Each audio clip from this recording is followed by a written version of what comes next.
Hi everyone, happy wonderful Sunday again to you. I am pre-recording this video for Monday's mindfulness moment video. This is the first time I'm actually pre-recording a mindfulness moment video, but what I just experienced during my lunch time, it's very profound and it's relevant to what I want to share with you for Monday. So I decided to go ahead and record this experience and offer it to you as your Monday mindfulness moment experience. What I've been sharing with you since Friday's mindfulness moment video is rooted in the teachings of the four foundations of mindfulness. The first is to live and dwell in our body, having the ability to observe our body in the tasks that it may be involved in at any moment of the day, cultivating the ability to not lose energy by not having unnecessary thoughts about what it is we're doing with our body. You can watch Friday's video on that. On Saturday, the opportunity was to experience our feelings without having feelings about our feelings. Again, keeping it much simpler for ourselves in terms of not making the body work harder than it needs to. Again, saving energy, having more efficiency and effectiveness in our lives.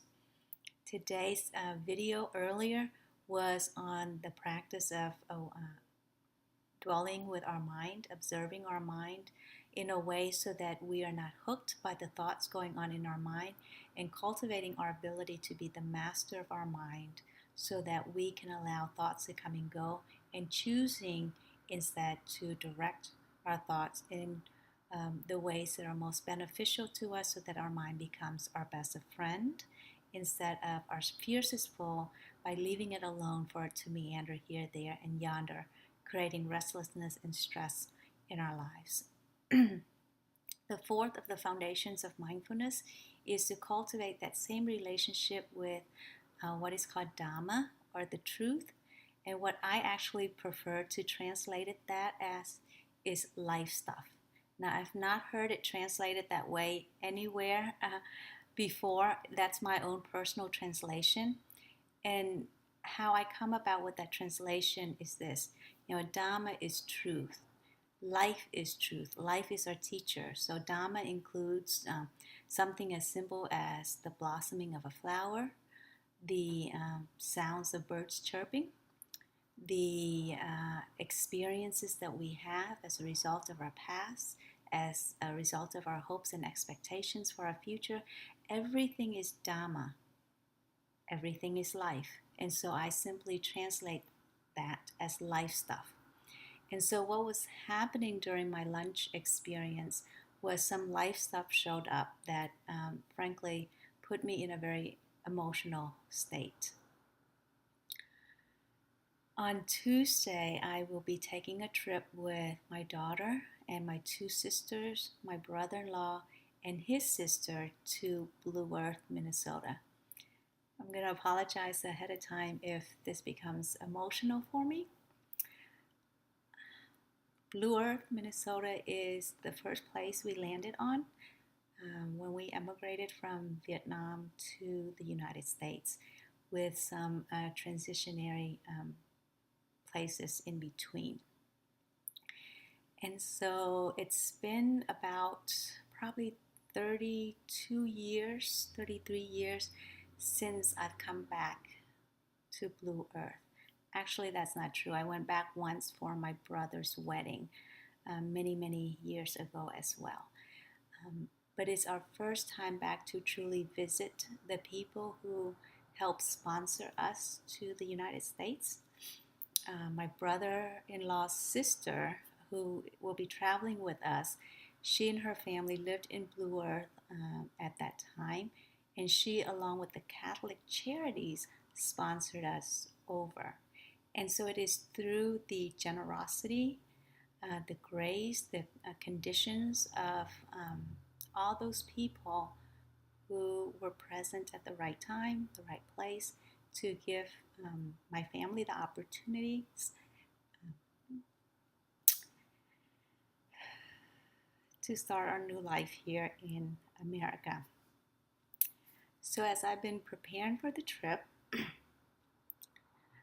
part of me subconsciously has been processing the experiences that have resulted up to this moment.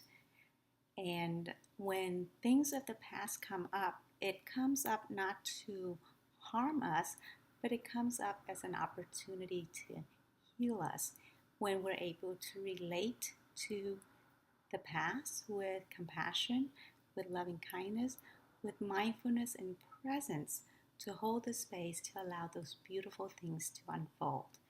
So, as I was eating lunch, this life stuff, this Dhamma came up and became very emotional for me for the first time since we've decided to take this trip together this summer. And so, what I did was simply pause, allow myself the feeling of whatever was showing up without having feelings about the feeling, which was our Saturday's opportunity. And so these teachings are very relevant, and that's why I want to take this opportunity to share with you how this practice works. It's very relevant and it saves a lot of unnecessary pain, unnecessary suffering when we're able to apply the teachings.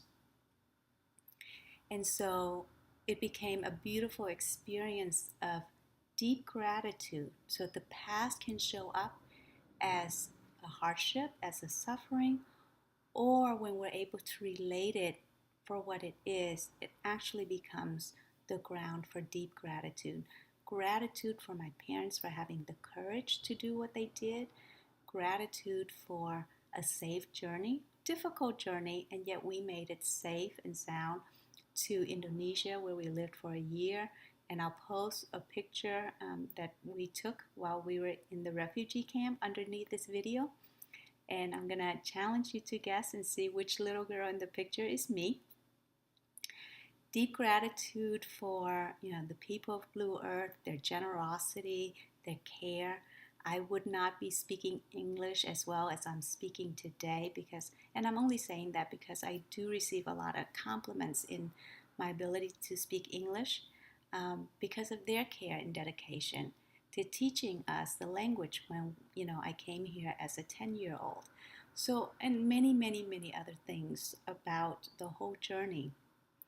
And one of the things I say to people is, our past has shaped us. My past has certainly shaped me to be the person I am today. Where we limit ourselves is to let our past define us. And that's where life stuff shows up as an opportunity or as a burden. I work privately with many different people with diverse background. Some people having lots and lots of money. Some people having to save every little penny just to have enough money to work with me privately. And I appreciate and honor all who come to me. And I can relate because I've come from that difficult background too. And what I honor is their commitment to transcend their history, their past, to choose to be who they want to be in the moment by healing the past and allowing the past to be the fertile soil for them to grow and blossom in the moment. So I understand how difficult a past can be. And believe me, whether we grew up with a lot of money or no money, we have all had difficulties. And that life stuff shows up as opportunities for us to heal in the moment. And so next week, as I engage in this journey, starting on Tuesday, the mindfulness moment videos, may be coming to you at odd times of the day, depending on our traveling schedule. It may not even happen at all, so I want to give you that heads up. I will hold the intention of continuing to record a mindfulness moment video for you each day and being very real, very transparent, very honest with you on my journey going back to Blue Earth. And we'll allow that intention to unfold as it needs to unfold.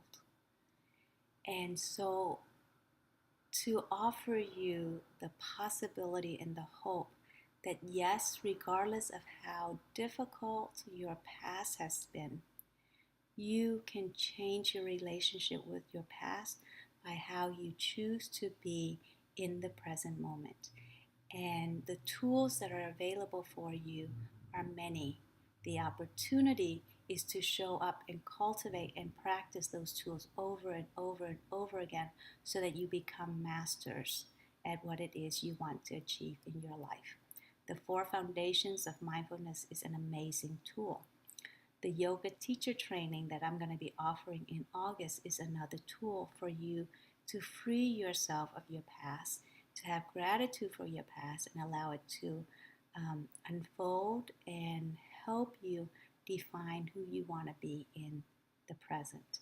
The Yoga Nidra immersion and professional training is also another tool that you can use to continue this wonderful journey of life within your body, within your ability to feel, within your ability to think, and with all that life shows up to offer you as opportunities to heal, transform, and set yourself free so that you can choose to show up with love for yourself, with laughter for life, and with a lightness of your spirit so that you may enjoy your very own different kind of happy. Thank you so much for watching, and namaste.